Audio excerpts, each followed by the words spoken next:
I'm attorney Jennifer Bennett. I'm an experienced immigration attorney. I have filed over 772 VAWA self-petition cases with immigration. And today I'm going to tell you what that is and how you can do it. VAWA stands for Violence Against Women Act, and it applies to men and women just the same. If you're a woman, you can file for it, and if you're a man, you can also file for it. Let's talk about what a self-petition is. Now, for most types of immigration cases, you either need a spouse or a parent or maybe an employer to sponsor you. But a VAWA case is really unique because it's a self-petition. What that means is that you do not need your spouse to petition for you. Your spouse is not a part of the process. In fact, it's just you and me, if you hire me, and the driver's seat against the federal government. So you have total control. Today, we're going to talk about how to make sure that your VAWA case is successful. To qualify for a VAWA case, we have to prove that you are married to a United States citizen or a permanent resident, husband or wife. Now, we also have to prove that you actually resided with your spouse and that it was a real, honest marriage. In addition to that, we need to prove that you have suffered abuse by your spouse and that you're a person of good moral character.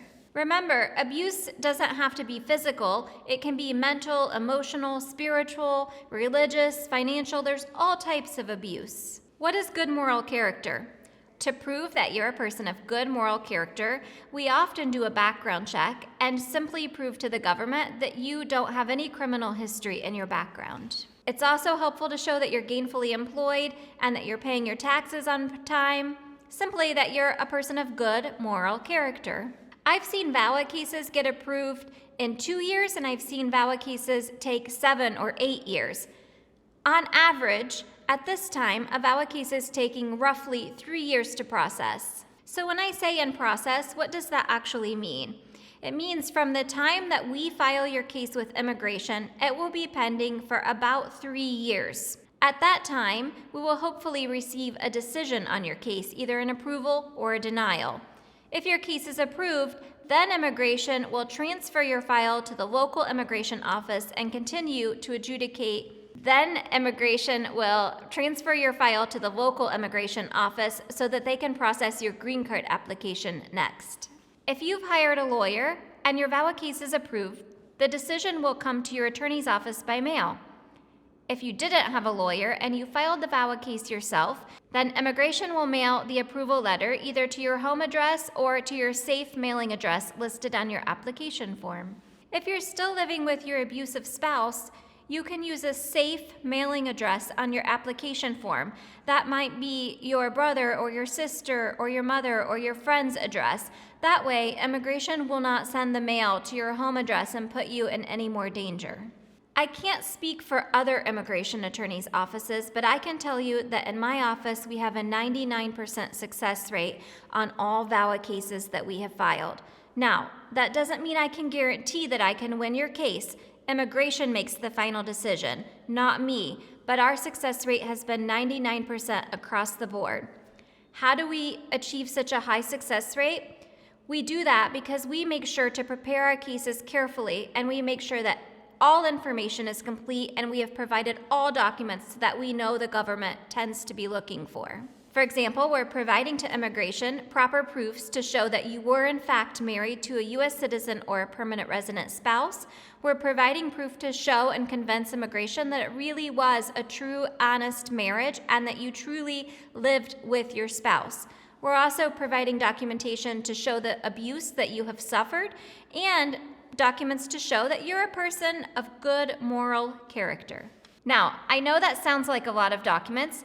It is. By the time we've prepared a good VAWA case and submitted it to immigration, our cases are almost this thick.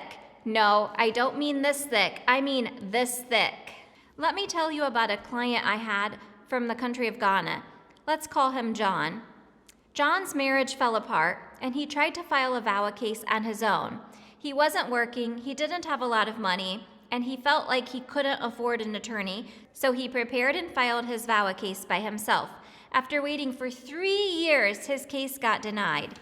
And it got denied because he failed to provide any proof to convince immigration that his marriage was real. He forgot to provide proof to immigration that his spouse was a United States citizen. He forgot to provide proof that his marriage was real. He forgot to provide his story of abuse. And he forgot to even convince immigration that he's a good person. Of course his case was going to get denied. And the worst part, he had to wait 3 years to receive that denial decision. Had he just hired an experienced immigration attorney from day one, we could have helped him to make sure that all of those proofs were provided, like we do in all of our cases, so that his outcome would be successful. Now he's set back 3 years. Just so you know, yes, John has a green card today and is still in America, but he had to wait another 3 years. As soon as he came to my office and we assessed the case, we were able to quickly help him prepare a strong case and refile. And I'm happy to say that we were successful for him. If you found this video helpful, click subscribe and reach out to us for a consultation. The link is below.